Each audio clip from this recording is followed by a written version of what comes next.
سورہ احزاب کی آیت نمبر 25 میں اللہ تبارک و تعالی جل جلالہ وعز برہانہ ارشاد فرماتا ہے، بسم اللہ الرحمن الرحیم،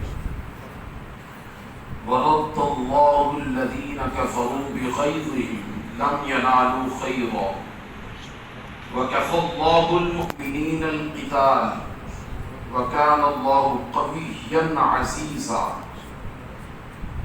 وَأَنزَلَ الَّذِينَ ظَاهَرُوهُم مِّنْ أَهْلِ الْكِتَابِ مِنْ صَيَاصِيهِمْ وَقَذَفَ فِي قُلُوبِهِمُ الرُّعْبَ فَرِيقًا تَقْتُلُونَ وَتَأْسِرُونَ فَرِيقًا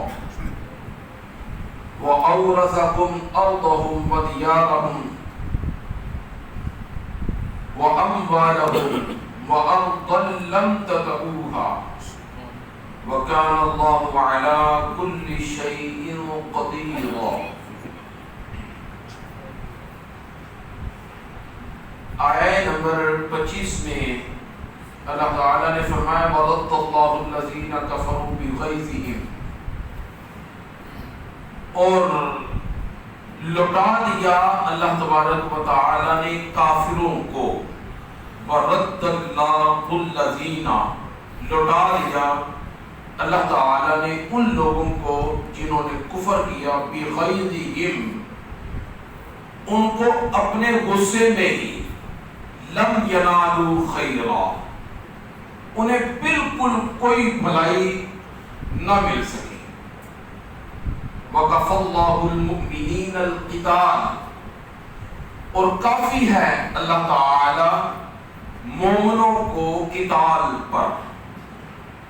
مطلب آپ جانتے ہیں کہ غزوہ احزاب شریف میں لڑائی نہیں ہوئی، سماعت فرما رہے ہیں نا آپ سارا پیچھے، غزوہ احزاب میں لڑائی ہوئی ہے، جنگ ہوئی؟ جنگ نہیں ہوئی۔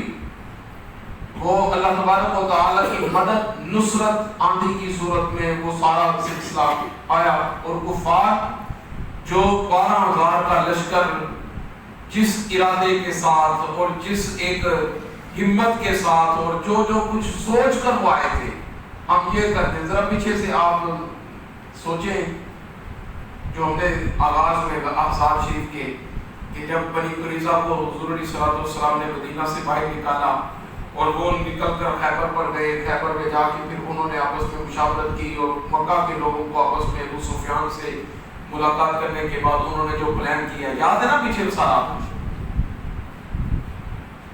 غزوہ احزاب کا جو شان نزول بیان کیا تھا، تو انہوں نے جو پلان کیا تھا وہ سارا کا سارا کہ ہم یہ کر دیں گے، وہ کر دیں گے، ہم ایک منٹ کے اندر سارا کچھ جب وہ تہس نہس کر کے رکھ دیں گے، تو وہ اللہ تبارک و تعالیٰ نے فرمایا کہ جن ارادوں کے ساتھ آئے تھے اللہ تعالیٰ نے ان ارادوں کو ان کے اندر ہی رہنے دیا، لم ینالوا خیرا، انہیں بالکل کوئی بھلائی نہیں مل سکی، انہی غصوں کے ساتھ وہ غیظ و غضب میں پھر وہ واپس چلے گئے۔ وَكَفَى اللَّهُ الْمُؤْمِنِينَ الْقِتَالَ، اور اللہ تعالیٰ نے مومنوں کو لڑائی سے بچا لیا، یعنی لڑائی نہیں ہونے دی، اور بغیر لڑائی کے اللہ تعالیٰ نے مومنین کو فتح و نصرت عطا فرمائی۔ وَكَانَ اللَّهُ قَوِيًّا عَزِيزًا، سبحان اللہ، اور اللہ تعالیٰ بڑا طاقتور، ہر چیز پر غالب ہے، میرا مالک جو چاہے سو کر سکتا ہے۔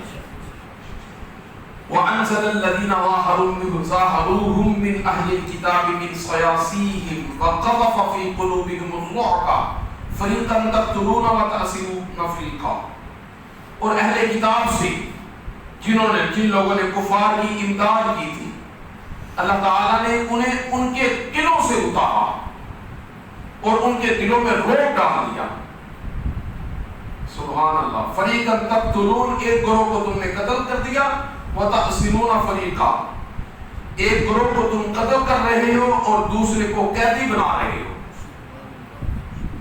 اب اس میں تھوڑی سی آپ توجہ فرمائیں گے، پھر آپ کو جلدی سمجھ آ جائے گی۔ یہ غزوہ احزاب، غزوہ خندق کے بعد غزوہ بنی قریظہ، اس کا شان نزول یہ ہے جب حضور نبی کریم علیہ السلام احزاب سے پہلے، خندق سے پہلے جن لوگوں نے بنو قریظہ نے مدینہ کے اندر وہ رہتے تھے، انہوں نے حضور نبی کریم علیہ السلام کے ساتھ معاہدہ جب توڑا تو حضور علیہ السلام نے مدینہ منورہ کے اندر ان پر چڑھائی کی تھی. جب ان پر چڑھائی کی تو حضور علیہ السلام نے انہیں فرمایا تھا کہ نکلو یہاں سے، مدینہ منورہ سے. جب وہ تھوڑا سا محسوس کیا انہوں نے کہ ہمیں یہاں سے نکال دیا جائے گا تو ان کا ایک وفد ابو سفیان کے پاس جا کر مشورہ کرنے لگا کہ یہ مسلمان ہمارے اوپر اس طرح سے چڑھائی کر رہے ہیں. تو ابو سفیان نے یاد ہوگا آپ کو، پیچھے یہ بیان ہو چکا ہے کہ ابو سفیان نے اور قریش کے جو کافر تھے انہوں نے ان سے کہا تھا کہ تھوڑے سے اپنے پاؤں پر کھڑے ہو جاؤ، مسلمان آپ کا کچھ نہیں کر سکتے. تو پہلے تو حضور علیہ السلام نے ان سے فرمایا تھا کہ مال اسباب سب کچھ لے کر نکلو. تو پھر جب ان کی شرط پر انہوں نے تھوڑا سا آگے سے چڑھ کی اور کہنے لگے کہ نہیں نکلتے ہم یہاں سے، تو پھر حضور علیہ السلام نے صحابہ کو اشارہ کیا کہ ذرا ان کا دائرہ مزید تنگ کر دے. جب مزید تنگ کیا گیا تو انہیں پتا چلا کہ اب ہمارے پاس اور چارہ کوئی نہیں ہے. تو پھر حضور علیہ السلام نے فرمایا نہیں، ایک اونٹ کے اوپر، ایک گھوڑے کے اوپر 3 لوگ سوار ہوں اور وہ 3 لوگ جتنا سامان اٹھا سکیں وہ اٹھائیں، اس کے سوا سامان بھی نہیں اٹھا. تو پھر انہوں نے مدینہ سے نکالا کہ وہ خیبر میں چلے گئے. خیبر میں چلے گئے. یہ بنی قریظہ جو تھے ان کی وجہ سے یہ غزوہ خندق ہوئی تھی.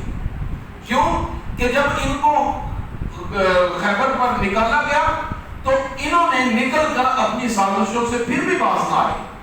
یہ باز نہ آئے، انہوں نے جا کر مکہ مکرمہ سے اور مدینہ کی ارد گرد کی یہود کی جو بستیاں تھیں ان کو جا کر بھڑکایا اور الٹی سیدھی باتیں کر کے جب وہ ان کو بھڑکا کر ان کو بہکاوے میں لا کر یہ 12,000 کا لشکر جرار وہاں سے تیار کروا کے یہ نکلے تھے. اور یہ لشکر جرار تیار کروا کر خود جا کر پھر خیبر میں چلے گئے. اچھا، اب غزوہ احزاب ہوئی، مکمل ہو گئی. حضور کریم علیہ السلام، بخاری مسلم کی روایت موجود ہے یہاں پہ، آقا علیہ السلام نے دیکھا سارے کے سارے وہ بھاگ گئے ہیں اور فارغ ہو کر فتح و نصرت کے ساتھ مال غنیمت لے کر جب یہ آقا علیہ السلام مدینہ منورہ میں اپنے حجرہ پاک میں پہنچے، اما جان حضرت ام المؤمنین سیدہ عائشہ صدیقہ رضی اللہ تعالی عنہا فرماتی ہیں کہ میرے کریم محبوب صلی اللہ علیہ وسلم بھی تشریف لائے ہیں اور آپ نے اپنی زرہ مبارک کو اتاری ہے اور صرف غسل شریف فرمایا ہے. تو حضرت جبریل امین علیہ السلام آئے. جبریل امین علیہ السلام آئے اور عرض کرنے لگے کہ یا رسول اللہ صلی اللہ علیہ وسلم، آپ نے تو زرہ مبارک اتار دی اور اسلحہ مبارک اتار دیا، لیکن میں تو ابھی بھی اسلحہ سے لیس ہوں. ہمیں تو ابھی اسلحہ اتارنے کا، یہ زرہ اتارنے کا ہمیں تو حکم نہیں ہے. حضور علیہ السلام مسکرائے اور فرمایا کہ حکم فرمائے. عرض کی یا رسول اللہ صلی اللہ علیہ وسلم، اللہ تعالیٰ کی طرف سے حکم ہے ان پیمانوں کی طرف نکلیں. بنو قریظہ کی طرف اشارہ کر کے فرمایا یا رسول اللہ ان کی طرف نکلنا ہے. تو ابھی اسی وقت نکلنا ہے. دیکھیں صحابہ کرام کا جوش جذبہ، دیکھیں کتنا دن کا محاصرہ تھا جی یہ احزاب کا، یہ خندق کا، تقریباً 1 ماہ کے قریب تو تھا نا. 1 ماہ کا محاصرہ تھا، وہیں پر پڑاؤ تھا، وہیں پر رہے ہیں. ایک پورا مہینہ تقریباً 40 دن کا روایتوں کے اندر ذکر ملتا ہے. 40 دن کے بعد یہ واپس آئے ہیں اور کبھی ابھی حضور علیہ السلام نے اسلام مبارک اتارا ہے، زرہ مبارک اتاری، کسی نے نہیں اتاری. حضور علیہ السلام نے جبریل کی یہ بات سنی، فوراً فرمایا من کان سامعا مطیعا فلا یصلین العصر الا ببنی قریظہ. حضور علیہ السلام نے اپنے دربان سے فرمایا کہ اعلان کر دو کہ جو کوئی بھی یہ اعلان سن رہا ہے اس کے لیے حکم ہے کہ وہ عصر کی نماز بنی قریظہ میں پڑھے گا. ظہر پڑھ چکے ہیں اور فرمایا کہ عصر جا کے بنی قریظہ میں جا کے پڑھنی. بنی قریظہ کی طرف چل دی. حضرت مولا علی رضی اللہ تعالی عنہ اس کے جو ہے وہ لشکر کے سپہ سالار ہیں. 100 اصحاب کے دستے نے گھوڑوں پر سوار ہو کر حضور علیہ السلام کے ارد گرد حلقہ بنایا اور کریم محبوب علیہ السلام کے ساتھ جس حالت میں خندق سے واپس آئے ہیں اسی حالت میں اب بنو قریظہ کی طرف ان کے قلعوں کی طرف چل دیے. جا کر انہوں نے ان کے قلعوں کا محاصرہ کیا. ان کو جب پتا چلا کہ مسلمان اب ہماری طرف آ رہے ہیں, انہوں نے قلعوں کے اوپر چڑھ کے کسی نے پتھر مارنے شروع کیے, کبھی کس کے پاس تیر تھے انہوں نے تیر اندازی شروع کی. حضور نبی کریم علیہ السلام نے صحابہ سے فقط اشارہ فرمایا کہ یہ ان کے تیر اندازی اور یہ ان کے پتھر بازی بند کرے. تو حضرت مولا علی کرم اللہ تعالی وجہ کریم نے 2 سپہ سالار آگے سے بھیجے, 2 جنگجو آگے بھیجے مسلمان, جنہوں نے جا کر جو ہے وہ ان کا سارا یہ جو معاملہ تھا بند کر دیا. لمبا مفصل واقعہ ہے کہ 25 دن کا یہ محاصرہ رہا. بنو قریظہ کا 25 دن کا ان کا قلعے کا محاصرہ رہا ہے. انہیں قلعے سے باہر نکلنے کی اجازت نہیں دی گئی. اب ان کا جو یہود کا, یہ یہودیوں کا قبیلہ تھا, ان کا نباش بن قیس نمائندہ حضور علیہ السلام کی بارگاہ میں آیا اور عرض کرنے لگا یا رسول اللہ ہمیں اجازت دی جائے فہم و تفہیم کی, گفتگو کی. آقا علیہ السلام نے بلایا, اس نے بڑی منت سماجت حضور علیہ السلام کی بارگاہ میں اس میں کی, مگر میرے محبوب علیہ السلام خاموش, کچھ بھی نہیں آپ نے فرمایا. وہ وہاں سے واپس کیا اور اس نے جا کر جو ان کا یہود کا سردار تھا کعب بن اسد, اس سے جا کر کہنے لگا کہ مجھے حالات درست نہیں لگتی, مسلمانوں نے اب ہمیں قبضے میں لے لیا ہے, اب مشکل ہے. کعب بن اسد نے اپنا قبیلہ بلایا, بڑے بڑے لوگ جو تھے ان کو بلایا اور ان سے بلا کر کہنے لگا 3 باتیں میری, اگر تو آپ کو مناسب لگے تو یہ 3 باتیں میری تجربے سے جو میری شاہ ثابت ہے, مجرب شدہ باتیں ہیں, ان 3 باتوں کو ان میں سے کسی ایک کو مان لو تو آپ کے لیے بھلائی ہے, ورنہ نہیں. وہ 3 باتیں کون سی ہیں؟ اس نے کہا اے میری قوم, یہ 3 تجویزیں ہیں. سب سے پہلی یہ ہے کہ تم مسلمان ہو جاؤ, تم مسلمان بن جاؤ. اب اس عمل میں ذرا شبہ نہیں رہا کہ حضور صلی اللہ علیہ وسلم وہی رسول مکرم ہے جن کی بشارت اور ذکر ہماری کتابوں میں موجود ہے. یہ کون کہہ رہا ہے؟ یہودیوں کا سردار اپنی قوم سے. ہمیں اس میں ذرا پر بھی اب شبہ نہیں رہا کہ محمد صلی اللہ علیہ وسلم اللہ تعالیٰ کے نبی اور رسول مکرم ہے, اور وہی رسول ہے جن کا ذکر ہماری کتابوں میں موجود ہے. آگے کیا کہتا ہے؟ آج تک محض حسد کے باعث ہم ان کی مخالفت کرتے ہیں, اب وقت ہے ایمان لے. ایمان لاؤ تو تمہارے بال بچے مال و متاع سب کچھ بچ جائے گا, اور بچنے کے بعد تم نعمت ہدایت سے سرفراز ہو جاؤ گے, جنتی بن جاؤ گے. ایک چیز کی ہے. دوسری چیز کی ہے, انہوں نے کہا نہیں یہ تو ہو نہیں سکتا, ہم مسلمان ہو جائیں, ان سے ڈر کے مسلمان ہو جائیں, یہ کیسے ہو سکتا ہے؟ مسلمان یہ تجویز نہیں پسند لگے. دوسری تجویز, انہوں نے کہا دوسری تجویز یہ ہے کہ آپ اپنی عورتوں کو اور بچوں کو اپنے ہاتھوں سے مار دو, بجائے اس کے کہ وہ ماریں, آپ انہیں اپنے ہاتھوں سے مارو اور اسلحہ لے کر بس نکلو, پھر آپ جو بچ گئے جو مارے گئے مارے گئے. انہوں نے کہا یہ دوسری یہ تجویز بھی ہمیں پسند ہے, اپنے بچوں کو, اپنی عورتوں کو, خواتین کو اپنے ہاتھوں سے ظلم ستم کر دیں, یہ نہیں ہمیں پسند, یہ نہیں ہو سکتا. انہوں نے کہا پھر تیسری تجویز یہ ہے کہ ہفتہ کے روز ہمارے نزدیک ہفتے کا دن بڑا قابل احترام ہے, ہم ہفتے کے دن لڑائی نہیں کرتے, اور مسلمانوں کو بھی پتا کہ ہفتے والے دن خاموشی سے بیٹھتے ہیں, عزت کے ساتھ احترام کے ساتھ یہ دن گزارتے ہیں. لہذا اب تیسری تجویز کی ہے کہ آپ ہفتے کا احترام چھوڑ دو, مسلمانوں کے وہم کے خلاف کرو. وہ سمجھے کہ یہ ہفتے کے دن یہ عزت احترام کا دن ہے, لڑائی کے لیے نہیں نکلیں گے, وہ یہ سوچ کر بیٹھے ہوں گے, آپ اس دن ان پر حملہ کر دو, لہذا پھر آپ غالب آ جاؤ. اس نے کہا یہ بھی ہمیں تجویز نہیں پسند, اس لیے کہ اب احترام کا جو دن ہے ہم کو اپنی ذات کی خاطر اس دن کے احترام کو بھول جائیں, یہ بھی ممکن نہیں. آپ کی تینوں تجویزیں پسند رہی. سردار وہاں سے غصے سے ہو کے نکلا, آپ نے وہ کہنے لگا مجھے نہیں نظر آتا کہ تم میں سے کوئی ایک بھی بچے گا, بے ایمانو تم خود بھی مرو گے, ہمیں بھی مرواؤ گے. وہ یہ کہہ کے وہاں سے نکلا. حضور کریم علیہ الصلوۃ والسلام کی بارگاہ میں ان کے کچھ لوگ پھر آئے اور آ کر انہوں نے بڑی منت سماجت کی. قبیلہ اوس کے، خزرج کے جو ان کے آپس کے تعلقات تھے، ان کی رشتہ داریاں تھی، وہ مسلمان ہو چکے تھے ان قبیلوں کے کچھ لوگ. تو انہوں نے آپ نے کہا یا رسول اللہ آپ نے ان کے ساتھ بھی تو معاہدہ فرمایا نا، ان کے ساتھ بھی تو صلح کی ہے نا، لیکن ہمارے ساتھ بھی کر لیں، تھوڑی سی ہمیں جب گنجائش دی جائے. حضور کریم علیہ الصلوۃ والسلام نے ان کے جو قبیلے کے جو تھے جاننے والے تھے حضرت سعد رضی اللہ تعالیٰ کہا کہ اگر میں کوئی ایک فیصلہ کرنے کے لیے آپ کے درمیان ایک تمہارا ایک جاننے والا شخص تمہارے درمیان فیصلے کرنے کے لیے اگر اسے منتخب کیا جائے تو کیا تمہارا خیال ہے؟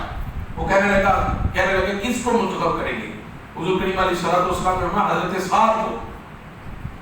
اور حضرت سعد رضی اللہ تعالیٰ عنہ کو منتخب کرے. نام سنا انہوں نے، بڑے خوش ہوئے، اچھل کر کہنے لگے ہمیں فیصلہ منظور ہے.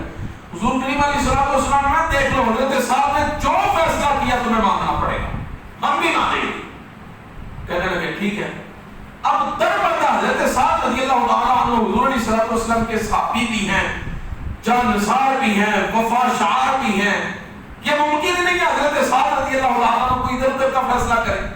اور یہ وہی حضرت سعد ہیں کہ احزاب کے موقع پر، خندق کے موقع پر جب ان لشکر والوں نے حملہ کیا تو وہ فوجیں سر پہ چڑھ آئی تھی پیچھے سے. بنو قریظہ کے یہ لوگ جب پیچھے سے آئے تو حضور کریم علیہ الصلوۃ والسلام نے اس وقت جب یہ سر پہ تھے تو ان لوگوں کو نے حضور علیہ الصلوۃ والسلام کے پاس جب آئے تو حضور علیہ الصلوۃ والسلام نے ان سے اس وقت فرمایا تھا یہ چند دن پہلے کہ تم ایسا کرو، تم محاصرہ چھوڑ دو، مدینہ کی کھجوروں میں سے ہم آپ کو تیسرا حصہ دیں گے. مدینہ کی کھجوروں میں سے ہم آپ کو تیسرا حصہ دیں گے، آپ محاصرہ چھوڑ کر چلے جاؤ واپس. حضرت سعد رضی اللہ تعالیٰ عنہ حضور علیہ الصلوۃ والسلام کی بارگاہ میں حاضر ہوئے. عرض کی یا رسول اللہ صلی اللہ علیہ وسلم، بخاری مسلم مستدرک کی یہ روایت ہے. عرض کی یا رسول اللہ اگر اللہ اور اللہ کے رسول کا فیصلہ ہے نا تو پھر قبول کرتے ہیں. آپ تیسرا حصہ تو خدا مدینہ کی ساری کھجوروں بھی دیں گے تو ہمیں تو قبول ہے، کوئی بھی بالکل اس میں کوئی شک و شبہ نہیں ہے. لیکن اگر ہم سے پوچھے تو یا رسول اللہ صلی اللہ علیہ وسلم ایک وقت وہ تھا کہ ہم بھی مشرک تھے، ہم بھی غیر مسلم تھے، یہ بھی غیر مسلم تھے، لیکن جب ہم ان کے اندر موجود رہتے تھے تو ہم انہیں اپنی کھجوروں میں سے ایک کھجور بھی نہیں دیا کرتے تھے. یا رسول اللہ آج تو ہم مسلمان ہیں اور آپ کے صدقے خدا نے ہمیں عزتوں سے نوازا ہے، آپ کی وجہ سے اللہ تعالیٰ نے ہمیں بڑے شرف عطا کیے ہیں. اگر مجھ سے پوچھے لا نؤتیہ الا السیف، اگر سعد سے پوچھیں تو سعد کھجور نہیں، سعد اسے اپنی تلوار دے گا، اپنی تلوار نے ہم سے نکالے اور اس نے لا نؤتیہ الا السیف. سعد تو پھر اپنی تلوار ان کے سامنے کرے گا، کھجور نہیں کرے گا. تو اب وہی سعد آگے سامنے فیصلے کے لیے. اچھا حضرت سعد رضی اللہ تعالیٰ عنہ چونکہ زخمی تھے، آپ کو خیمے سے ایک گدھے پر سوار کر کے لایا گیا. دیکھیے میرے محبوب علیہ الصلوۃ والسلام کا کرم دیکھیں. جب حضرت سعد رضی اللہ تعالیٰ عنہ آئے تو حضور نبی کریم علیہ الصلوۃ والسلام نے ان سب سے فرمایا کہ قوموا الی سیدکم، کہ بھئی تمہارے سردار آ رہے ہیں، اپنے سردار کے استقبال کے لیے کھڑے ہو جاؤ. حضرت سعد رضی اللہ تعالیٰ عنہ جب تشریف لائے تو حضرت سعد رضی اللہ تعالیٰ عنہ نے بارگاہ رسالت مآب میں حاضر ہوئے اور ان لوگوں کو اپنے لیے کھڑے دیکھا. روایت کے اندر آتا ہے کہ حضرت سعد رضی اللہ تعالیٰ عنہ نے اپنا یہ کرم اور اپنا یہ شرف دیکھتے ہوئے، اپنی یہ عزت افزائی دیکھتے ہوئے حضور علیہ الصلوۃ والسلام کے قدموں میں گر گئے. گدھے سے حضور علیہ الصلوۃ والسلام کے قدموں میں گر گئے اور گر کر عرض کرنے لگے یا رسول اللہ صلی اللہ علیہ وسلم عزتیں تو فقط آپ کے لیے، یہ میرے لیے کھڑے ہوئے نہیں، میرے لیے نہیں، عزت تو فقط یا رسول اللہ آپ کے لیے. آپ حضور علیہ الصلوۃ والسلام نے انہیں کو ان کے درمیان فیصلہ اب نہیں یا رسول اللہ آپ کا فیصلہ حق نہیں ہے، آپ کا فیصلہ آپ کو فیصلہ فرمائیں. آپ نے آقا علیہ الصلوۃ والسلام نے فرمایا نہیں اللہ تعالیٰ نے تمہیں حکم مقرر کیا ہے، اللہ تعالیٰ کی طرف سے فیصلہ آپ نے کرنا ہے، اللہ اور اللہ کے رسول نے آپ کو جب منتخب کیا ہے لہذا فیصلہ فرمائے. حضرت سعد رضی اللہ تعالیٰ عنہ نے جب ان کی ساری کی ساری یہ سازشیں دیکھی، ان کی غداریاں دیکھی، عہد شکنیاں دیکھی، اور ان کا بار بار جب وہ پروپیگنڈا کرنا دیکھا، حضرت سعد رضی اللہ تعالیٰ عنہ نے ان سے فرمایا کہ اگر میں ان کے درمیان فیصلہ کروں تو ان سے پوچھا کیا تمہیں منظور ہے؟ انہوں نے کہا بالکل منظور ہے۔ آپ نے کہا میرا فیصلہ تو یہ ہے کہ ان کے جتنے بالغ مرد ہیں سب کو قتل کیا جائے،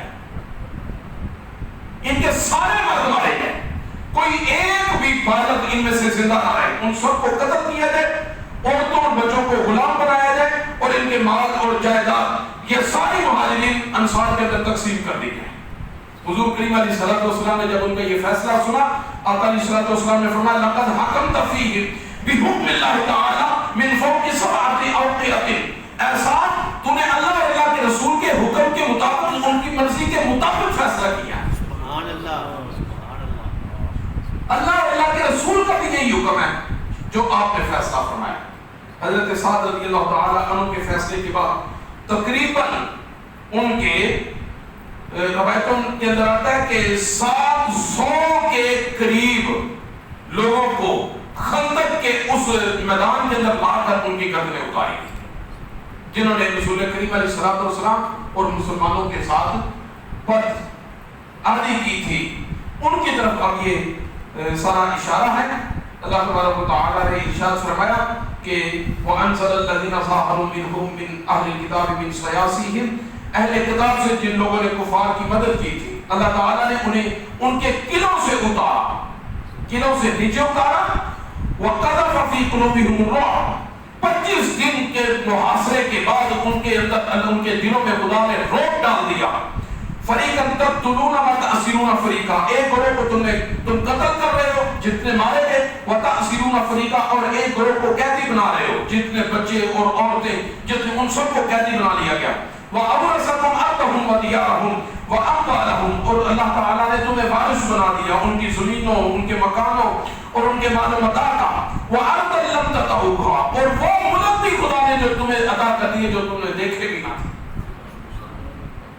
کفر ہو کیسے سکتا ہے کہ مسلمان کے سامنے اکڑ سکے، اسلام کے سامنے کفر اکڑ سکے؟ آج یہ جتنے بھی گستاخیاں کر رہے ہیں، جو کچھ بھی کر رہے ہیں، یہ مسلمانوں کی ڈھیل ہے، مسلمانوں کی خاموشی ہے۔ ورنہ یہ جذبہ ہو تو خدا تو آج بھی وہی ہے، نبی کریم علیہ الصلوۃ والسلام نبوت کے سردار آج بھی وہی ہیں۔ مسلمان فقط جوش اور جذبے کے ساتھ ذرا نکلے، اللہ تبارک و تعالیٰ کی مدد لازمی شامل حال ہوتی ہے۔ اللہ تعالیٰ نے فرمایا وَأَرْضًا لَمْ تَطَئُوهَا، وہ خدا نے ملک بھی تمہیں عطا کر دیے جو تم نے کبھی دیکھے بھی نہ تھے۔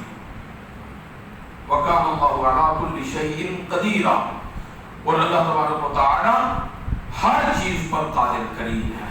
اللہ تعالیٰ ہمیں اپنے حبیب علیہ الصلوۃ والسلام کی کامل اتباع اور محبت کی توفیق نصیب